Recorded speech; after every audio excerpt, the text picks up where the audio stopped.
because in a few days you are releasing Marvel Voices Identity with and you have a story in there with Alyssa Wong, Crash Wong.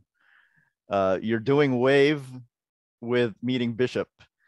I think this is interesting because you are basically you're the reason Lainil Yu is a comic book artist, and Lainil Yu co-created Wave, and now you're drawing Wave, and it's a nice little circle.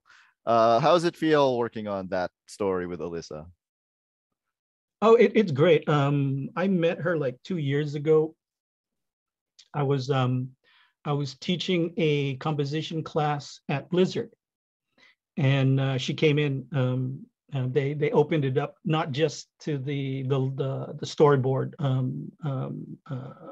team, but they opened it up to the rest of the company. And she was one of the ones who came in, and I met her. And it's really great to have voices come in, because I'll tell you one thing, that voices that come in that think they know everything or just use that personality, as a defense mechanism, they never get far. Because a real writer is somebody who studies how people talk and react and what they do. Because how do I do a story of X-Men mutants when there are none and nobody has that experience? How do I make that believable? I make that believable by taking all of our little human stories that everybody knows and weave that together into a fantastical story. The more everyday known stories that I use, the more you will love my fantastical character. The less everyday stuff I use, you won't understand and people won't relate.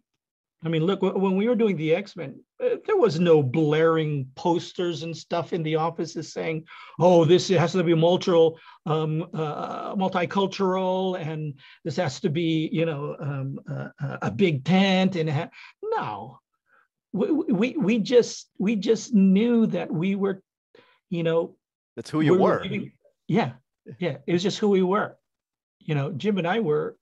I remember when Jim and I came into the office, we came into the office at the same time, we were constantly getting interviews going, so what was it like? I mean, what roadblocks were put in front of you as immigrants and Asians?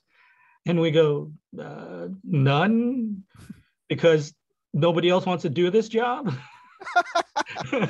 So Marvel was like, please do this job. And we could do it on time at the time, so yeah, it's just being able to write based on what you really know. And arguably, especially if you're an immigrant, what you really, really know, hopefully, is your culture.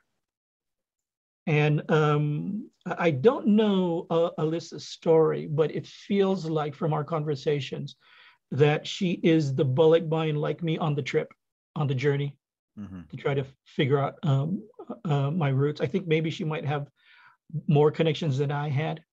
But it's great when I cherish those creators and I bring them into my network when I find those creators that want to make that journey. Because, as you know, there are a lot of Bullock Binds that don't want to take that journey. Yeah.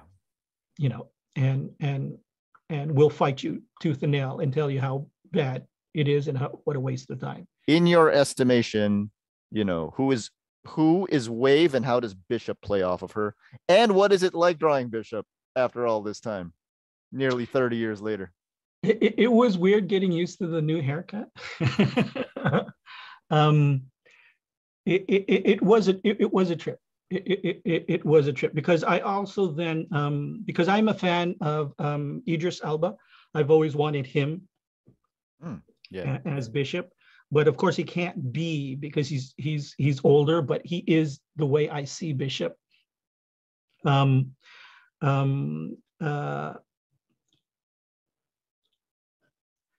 It was real cool trying to go in between how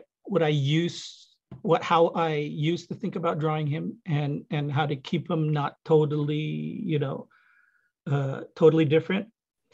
What was again, like I said, I didn't have much input. I just relied on, because I knew I could depend on Alyssa to keep things in there, so like, her calling her grandpa about oh, that's right, it hasn't come out right? No, it hasn't come out yet, but okay. she is very close with her grandpa, so yeah, so there are little things in there, so I trusted her to be able to keep that in there, because it's a new editorial group. Almost all of Marvel and DC are new editorial groups, but I'm happy that I was able to put them together to start that journey, because that's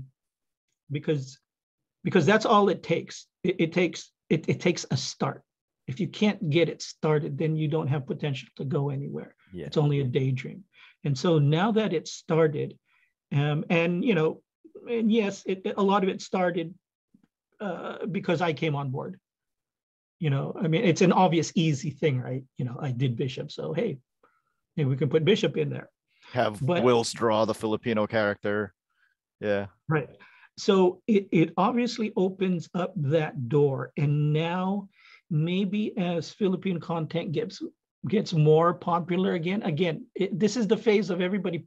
We have to prove that we're a market. Prove that a market that will eat up things. So that's why I'm glad there was that meme. Buy it, everybody, huh? Don't pirate it, right? Remember? For 13? Yeah, for 13. You know who wrote that? You? I did. Oh, good, cool. I didn't know that was gonna go. The next thing I knew, it was like 14,000 shares, and I was like, wait, what? What just happened? But see, that's data points. That tells you, right? That tells you it's time. It's gonna work. So I have no problems that this. I mean, it's only a 5-page story, but it's a real good filling story, because they both meet and they actually do some nice, cute stuff. They don't do.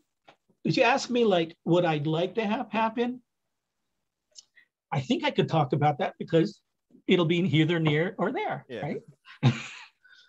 Well, I would love to do a story where we somehow find out that before Bishop came back, he was fighting with Wave in Days of Future Past. Wouldn't that be so cool? Because from Wave's point of view, it's like, fuck, I survived till Days of Future Past. And then too, the readers go, so how close were they? That he had to come back. So even after the fact, we can do another story later on saying, well, so Bishop, why did you really come to the Philippines where we met the first time? Let me tell you. That again, these are just possibilities here, either near or there. But again, the door is open now. And so if the audience demands it, we could go there if that's what the audience wants.